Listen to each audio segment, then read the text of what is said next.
semanas tratando de mejorar y de pasarlo bien. La verdad es Hace, que es un deporte con el que disfruto mucho. hace tiempo que no me llamas para jugar, ¿eh? Tú también, la verdad. Es que yo ando muy liado. Ando muy liado. Bueno, Héctor, cumplimos, parece mentira, pero ya nos zumbamos el 5.º mes del año. Vamos a por el 6.º ya. Pasa el tiempo muy rápido, ¿eh? Pasa muy rápido y estamos a mitad de legislatura. Ya estamos a mitad de Hoy legislatura. hace precisamente 2 años, 2 años. de las elecciones municipales y autonómicas de 2023 y aquí estamos. Oye, Héctor, mira, hablando de eso, te voy a preguntar por eso. Oye, 2 años, además ha pasado, parece que fue ayer y ha pasado muy rápido todo. ¿Qué perspectiva tiene Héctor de el Héctor gobernante al Héctor en la oposición? Bueno, la perspectiva principalmente de haber pasado por un cambio muy drástico, ¿no? Es decir, de estar gobernando, de llevar muchas áreas de gestión, a prácticamente de un día para otro tener que asumir la responsabilidad, como bien has dicho, de liderar la oposición, de liderar el principal grupo, no de la oposición, sino del ayuntamiento. Somos el grupo mayoritario con 12 concejales, con todo lo que ello supone, ¿no? Tratar de implementar una tarea de oposición útil a la ciudadanía, fiscalizadora, controladora, siempre lo he dicho desde el principio. Creo que de la misma manera que uno se plantea cuando está en el gobierno tratar de hacer una buena gestión, cuando está en la oposición creo que tiene también que tratar de hacer una buena tarea de oposición y creo que estamos en ello. Y por otro lado también de tratar de ofrecer a la ciudadanía una alternativa frente al gobierno que tenemos, ¿no?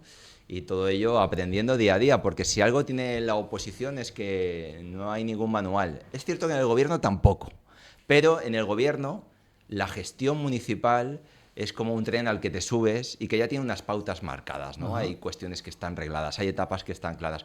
Cuando estás en la oposición, no hay nada, el ¿verdad? campo es más libre, ¿no? No hay nada, ¿eh? Y menos en los ayuntamientos, donde no legislamos directamente y, por tanto, la tarea es la que tú generas y la que tú te buscas, ¿no? Creo que tiene que ser lo más parecido a verlas venir desde un despacho profesional, ¿no? Y por tanto cada día hay que trabajarse los temas, hay que salir a buscar información, hay que, importantísimo, no perder el pulso con la calle, y para eso hay que estar ahí. Y en ello estamos, Dani, con muchas ganas y a mitad de legislatura y con mucho por decir. Oye, fíjate, Héctor, no sé si esto es políticamente correcto o no, pero ya me conoces y además te lo quiero preguntar. Qué miedo me das. No. Cuando se está en el gobierno, ¿se pierde un poco la perspectiva del ciudadano de a pie? Cuando estáis en la oposición, ¿estáis más con el ciudadano de a pie? No creo que se pierda tanto la perspectiva, sino que la vorágine de la gestión y todas las cuestiones que uno tiene que atender de su área y del resto de áreas hace que muchas veces quizá no tenga el tiempo que determinados temas necesitan, ¿no? Porque hoy que nos movemos en esta inmediatez de la locura de las redes sociales, que lo queremos todo en 20 segundos, si no en 10 segundos mejor, muchas veces escuchar a un ciudadano requiere de mucho más tiempo, incluso a veces de un largo café. Y en el gobierno eso es complejo, tengo que decirlo. Y si además uno no tiene una trayectoria que se ha basado en el trabajo constante durante muchos años, sino que a veces, como a algunas personas, esto le ha caído del cielo prácticamente, pues más rápido puede perder la perspectiva. Así que creo que es importantísimo, tanto cuando se está en el gobierno como en la oposición, buscar siempre tiempo en la agenda para no perder esa conexión con la calle, y más en la política municipal, Claro. porque a mí siempre me gusta decir que la política municipal es un deporte de contacto. La política de las altas esferas, de los pasillos, de las cortes es distinta, pero en la política municipal, si no se está en la calle, si no se está pendiente de lo que dicen los ciudadanos, uno corre el riesgo de quedar desubicado y acabar hablando de cosas que no interesan a la ciudadanía. Héctor, en estos 2 años que hemos estado juntos aquí, y tú como líder del Partido Socialista y líder de la oposición, siempre me decías, Dani, y a los oyentes de COPE me decías, al segundo año, a la mitad de legislatura, lo que no esté hecho no se va a hacer. ¿Sigue estando así?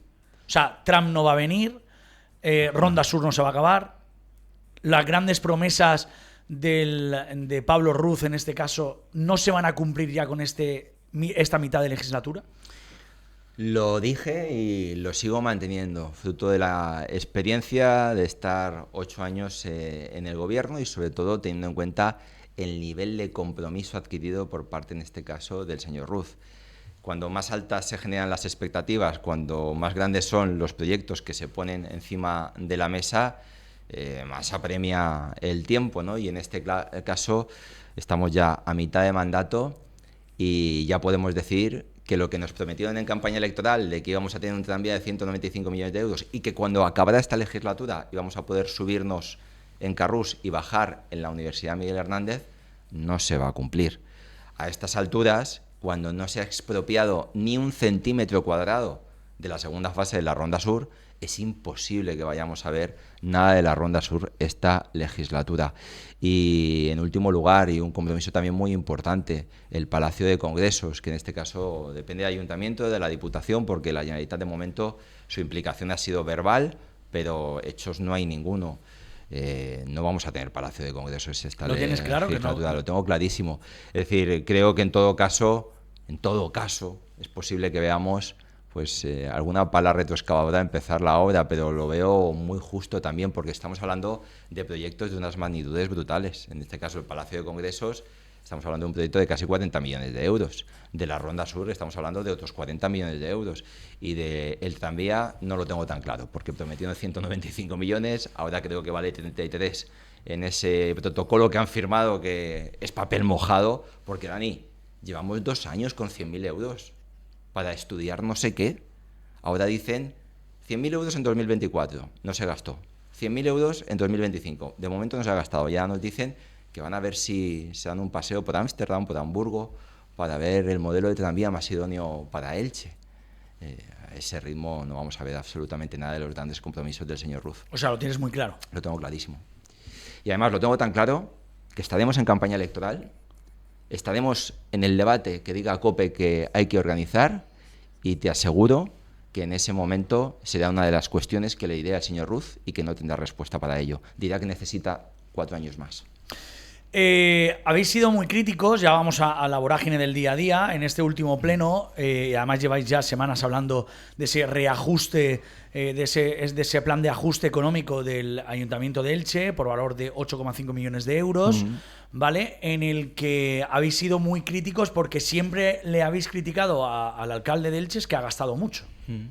Así es, venimos de una trayectoria de 8 años de gobierno del Partido Socialista donde la deuda municipal se redujo en casi 120 millones de euros al tiempo que se ponían en marcha iniciativas como las ayudas del IBI, como las ayudas a la rehabilitación de vivienda, se ponía en marcha obra pública y mejora de las instalaciones deportivas y educativas y ahora nos hemos encontrado que en tan solo 2 años, fruto de su gestión y solo de su gestión, hemos pasado a incrementar la deuda municipal hasta el punto de que hemos acabado el año 2024, el gobierno municipal ha acabado ese año gastando 8,5 millones de euros más de los que ha ingresado y provocando un déficit que nos lleva a ese llamado plan de ajuste.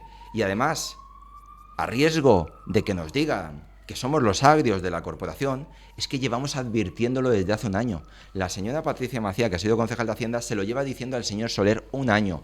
Están gastando mucho, pádenle los pies al alcalde, van a tener que hacer un plan de ajuste. La respuesta siempre, la carcajada, la burla, hasta el punto de que en el último pleno el señor alcalde me ha dicho a mí directamente que soy un ignorante.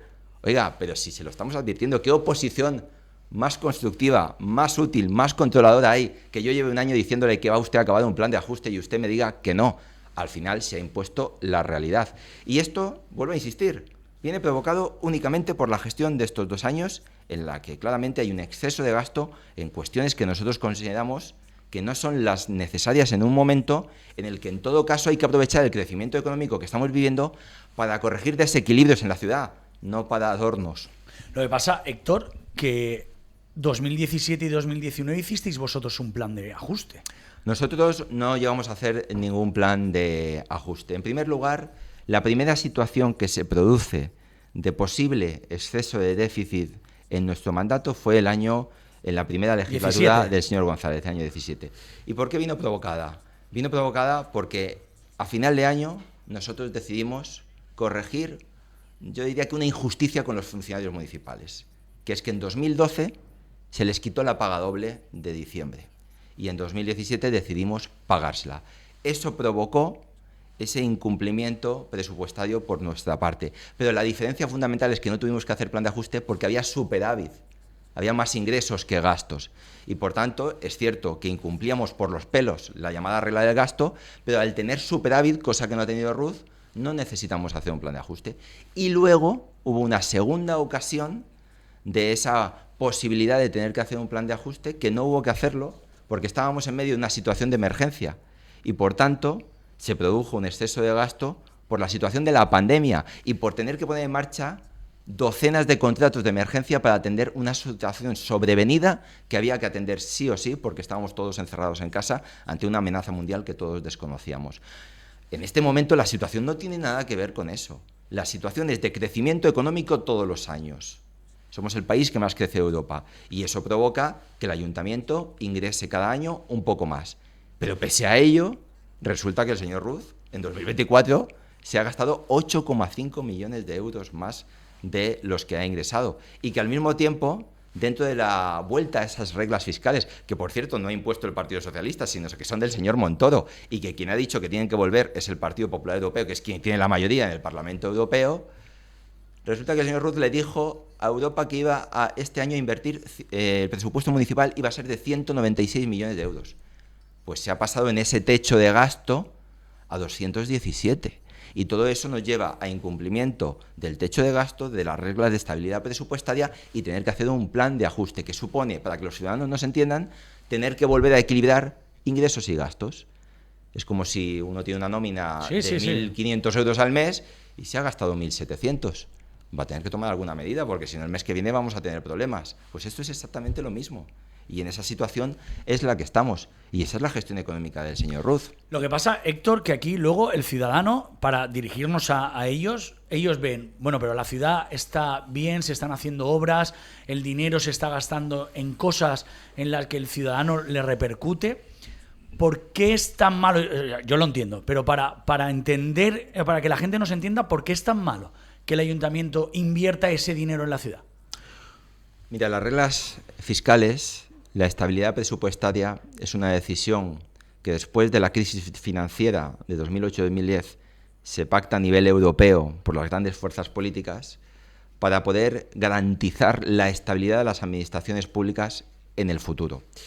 Porque mira, si nosotros nos gastamos todos los ahorros que tenemos, ante una nueva situación de crisis económica y de que los ingresos en una administración pública de un año para otro, como pasó con la crisis inmobiliaria de 2008, nos caigan un 30%, nos quedaremos con el culo al aire, Dani. Y habrá que hacer recortes brutales. Por eso está la estabilidad presupuestaria impuesta en Europa. Para que si nos encontramos en una situación de un cambio drástico de un año para otro o de un año para dos siguientes, las administraciones públicas no tengan que recortar a saco servicios públicos. Pero ahora bien, ¿que la situación actual de plan de ajuste no repercute en el ciudadano? ¿Cómo que no? Hablemos claro. Y el señor Soler aquí tiene mucho que decir. ¿Por qué hay 3.000 expedientes de bonificación de la tasa de basura, especialmente de pensionistas, en la concejalía sin resolver? Por falta de personal. ¿Qué ha pasado? Que en tan solo 5 meses, de enero a mayo, nos hemos pulido todas las partidas de refuerzo de este ayuntamiento y ahora se le manda a los coordinadores de área un mensaje por privado: no se hagan excesos de horas extraordinarias y no se reponga personal eventual. ¿Eso qué provoca? Que se nos amontonen los expedientes en la Concejalía de Hacienda o que tengamos 1.000 sanciones de la policía local en la Concejalía de Hacienda que no han sido tramitadas aún para que le lleguen al ciudadano. Pero es que digo más. Cuando ahora el ciudadano la semana que viene vaya a la oficina de la OMAC, a cualquiera de ellas, especialmente a la del centro, a la de Carrús, a la del Pla, y vea 2 mesas vacías y que la cola llega hasta la puerta, pues que se pregunte por qué es por el plan de ajuste, porque no se puede reponer el personal en esas mesas para que se gestione mejor. O por ejemplo, cuando la semana que viene nos salga el bibliobús, que por cierto iba sin salir unos cuantos días, pues a alguien que le pregunte al señor Navarro qué pasa con la contratación del personal necesario para que se preste ese servicio. Por tanto, sí que tiene consecuencias el plan de ajuste y una de ellas, la dijimos muy clara en el Pleno, es la aprobación de un plan de eficiencia de los recursos humanos.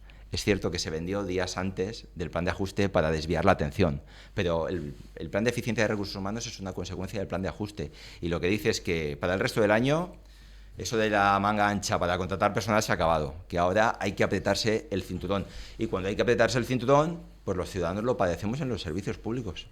Héctor, en este último pleno conseguiste que todo el pleno, toda la corporación, os votara a favor de esa propuesta de condenar todo lo que está pasando en Palestina, ¿verdad? Eso es un logro. Bueno, conseguimos que nadie votara en contra, si no me equivoco, porque creo que Vox no se sumó finalmente. Se abstuvo. Nosotros a la Junta de Portavoces tratamos de llevar una declaración institucional, que para que los oyentes nos entiendan, es una moción, es una resolución que firmamos todos y que no debatimos porque estamos de acuerdo en el fondo de la cuestión. ¿Y por qué lo hicimos?